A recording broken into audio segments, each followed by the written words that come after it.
Joyeux anniversaire.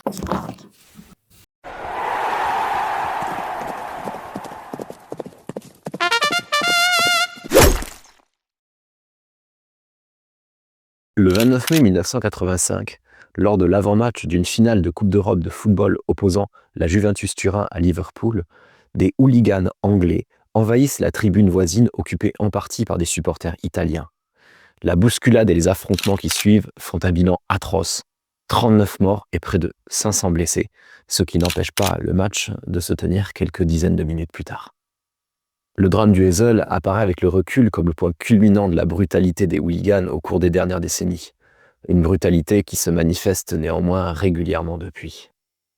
Le surgissement de la violence dans un cadre ludique, vous vous en doutez, est également très fréquent dans les temps passés. Par exemple, dans le short que voici, je vous raconte la rixe de l'amphithéâtre de Pompéi en 59 de notre ère. Mais tous ces drames qui prennent pour cadre une enceinte sportive, que ce soit celui du Heysel, de Pompéi ou encore plus récemment l'affreux bilan de ce match de foot en Guinée en décembre 2024, ne peuvent soutenir la comparaison avec l'événement dont je vais vous parler aujourd'hui. La scène se passe le 13 janvier 532, dans la plus grande arène du temps, l'hippodrome de Constantinople, lieu où se presse le quart de la population de la plus grande ville de la Méditerranée d'alors. L'empereur a pris place dans sa loge, les factions de supporters également, mais ce jour-là, et pendant près d'une semaine, il sera beaucoup moins question de course de chars que de destin de tout un empire. Allez, si vous le voulez bien, allons maintenant démêler les chevaux de la sinistre sédition Nica de l'Empire romain d'Orient.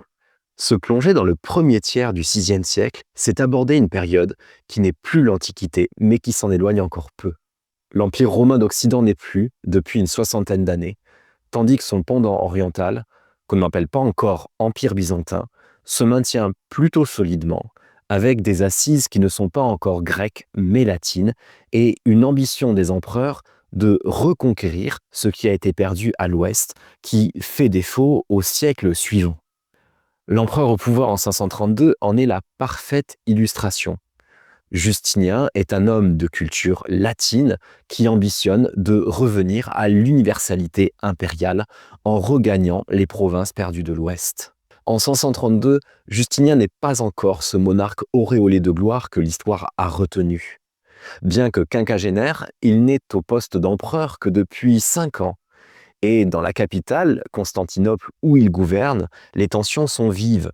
Elles sont en partie religieuses, mais elles sont aussi expliquées par des problématiques fiscales.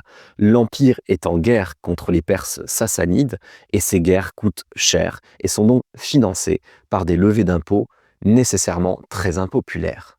Quand en ce jour du 13 janvier 532, Justinien prend place dans sa loge à l'hippodrome, il n'est pas, mais alors pas du tout, cet empereur acclamé et intouchable que l'on pourrait penser.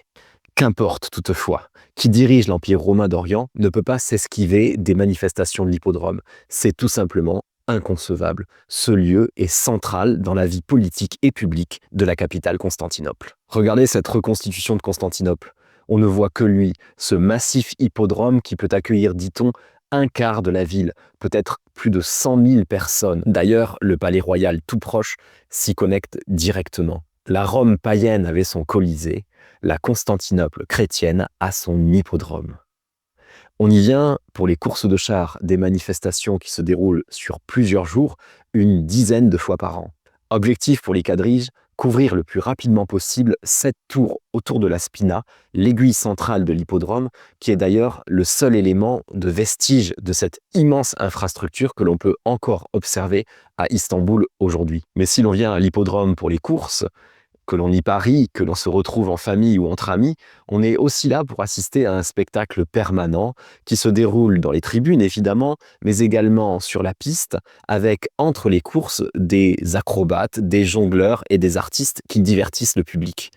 L'empereur est d'ailleurs directement connecté à cette histoire, puisqu'il a épousé une certaine Théodora, femme très influente, mais issue d'une famille vivant des métiers de l'hippodrome. Son père était montreur d'ours. À l'hippodrome de Constantinople, l'atmosphère est bouillonnante. Pour qui connaît le Palio de Sienne, il y a quelque chose de cet ordre-là. À Constantinople, les différents équipages sont les champions de factions qui portent des couleurs. Au départ, 4 couleurs, mais à l'époque de Justinien, seuls 2 sont véritablement en présence, les verts et les bleus. Bon, il faut que je vous précise quelque chose. Ces factions de supporters ne fonctionnent pas vraiment comme celles d'aujourd'hui. Elles ne regroupent pas tant des quartiers, plutôt des groupes sur une base ethnique, sociale, politique également. De sorte que les Verts sont plutôt associés aux couches populaires et aux populations issues de l'Est et du Sud de l'Empire, tandis que les Bleus sont plus aristocratiques et en connexion avec l'élément grec de l'Empire. De fait, les antagonismes entre ces groupes dépassent de beaucoup le seul sort des courses. Et, autant qu'on puisse en juger, il n'y a quasiment aucune éruption de violence à Constantinople au début du VIe siècle qui ne soit liée, qui ne débute autour de l'hippodrome. Aussi, que l'année 532 débute par des phases de course et des tensions qui les accompagnent n'a strictement rien d'original. Ce qu'il est davantage, c'est que ces tensions vont dégénérer au-delà de tout ce qui est imaginable. Essayons de remettre les événements dans l'ordre. Le premier jour des courses, les Verts, qui souvent ne sont pas les favoris de l'empereur, se plaignent et viennent porter des doléances à l'empereur concernant ce qui vient de se passer dans l'hippodrome. Celui-ci les éconduit et des incidents plus importants se déroulent. Ils ne sont d'ailleurs pas très clairs dans les sources. Toujours est-il que l'on arrête 3 meneurs, 2 verts et 1 bleu, et que l'on va les juger et les condamner à mort. L'affaire aurait presque pu en rester là, mais il se trouve que l'exécution ne se passe pas du tout comme prévu. Pour 2 des 3 condamnés, les cordes cèdent, et la foule prend fait et cause pour ces champions qu'elle s'empresse de réfugier dans un monastère non loin de là. Les troupes venues les en extraire sont massacrées, les tensions urbaines sont à leur comble. À la reprise des courses, le fameux 13 janvier 532, les verts et les bleus, chose extraordinaire, parlent d'une seule et même voix pour demander la grâce de leurs supporters à l'empereur. Celui-ci ne veut rien entendre, et des clameurs commencent à monter des tribunes. « Nika, Nika, nous l'emporterons », clame la foule qui se révolte. L'empereur regagne précipitamment son palais, les verts et les bleus se déchaînent, sortent de l'hippodrome, et la violence gagne rapidement la ville de Constantinople. Des bâtiments publics sont incendiés et bien vite les flammes viennent lécher des quartiers entiers. Les émeutiers se sont rendus maîtres de larges pans de la capitale et leurs revendications excèdent bien vite le seul sort de leurs camarades. Ils exigent le renvoi d'une large part du gouvernement de Justinien. « Accordé », dit celui-ci. Mais il est trop tard. La violence continue à se déchaîner et bientôt le palais est encerclé par les séditieux. Des troupes du célèbre général Bélisaire tentent bien de briser l'encerclement du palais impérial, mais elles échouent. La colère des séditieux ne fait qu'augmenter et d'autres bâtiments sont incendiés, parmi lesquels la très célèbre basilique Sainte-Sophie. À en lire les sources, le spectacle de la ville est alors apocalyptique. La pression devient intenable pour Justinien. Il revient courageusement à l'hippodrome promettre une amnistie si la révolte s'arrête là. Mais les verts et les bleus ne veulent rien savoir et il repart sous les huées. Pire, les émeutiers, quelques instants plus tard, réussissent à mettre la main sur un neveu d'un ancien empereur. On ne sait pas très bien si celui-ci était véritablement volontaire pour l'affaire, mais ils vont rapidement en faire leur champion et le proclamer empereur au sein même de l'hippodrome. Pendant ce temps-là, Justinien traverse des heures sombres et, semble-t-il, songe même à quitter la ville par la voie maritime. C'est là que son épouse Théodora, très influente, serait intervenue pour l'en dissuader.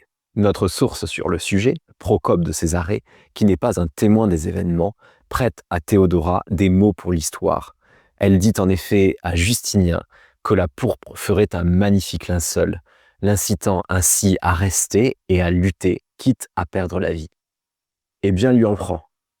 Tandis qu'un de ses généraux, Narcès, grâce à des cadeaux généreux, réussit à dissocier les bleus des verts, 2 autres de ses généraux, Bélisaire et Mundus, réussissent tant bien que mal à encercler l'hippodrome. De là, par les 4 entrées, des troupes impériales pénètrent en même temps dans l'enceinte. C'est le début d'un massacre sans nom. Les gens meurent tant piétinés que massacrés par les soldats. On relèvera certainement de l'ordre de 30 000 victimes, sans compter les victimes de la répression ultérieure, parmi lesquelles le fameux usurpateur. Le pouvoir de Justinien a donc plus que vacillé, mais il n'a pas rompu. À l'inverse, dans les années qui vont suivre, il va devenir l'empereur que l'histoire a retenu, menant des conquêtes considérables à l'ouest, reconquérant même Rome, la ville de Rome, pour le compte de son empire. Et puis l'incendie lui donne la possibilité de refaçonner la ville à sa guise. Et c'est ainsi que la basilique Sainte-Sophie va être rénovée d'une manière grandiose qui fait encore la renommée d'Istanbul dans le monde entier. Bon, on n'oubliera quand même pas de dire que la fin du règne est nettement moins glorieuse. À partir de 541, la première peste contemporaine déferle sur cet empire. Constantinople perd la moitié de sa population. C'est ça aussi le règne de Justinien, la fameuse peste justinienne. Au total, il n'est pas difficile de voir que dans les liaisons dangereuses qui unissent sport et politique, on tient avec la sédition Nika, manifestement une des pages les plus marquantes de toute l'histoire. Et le destin des acteurs de l'hippodrome dans tout ça?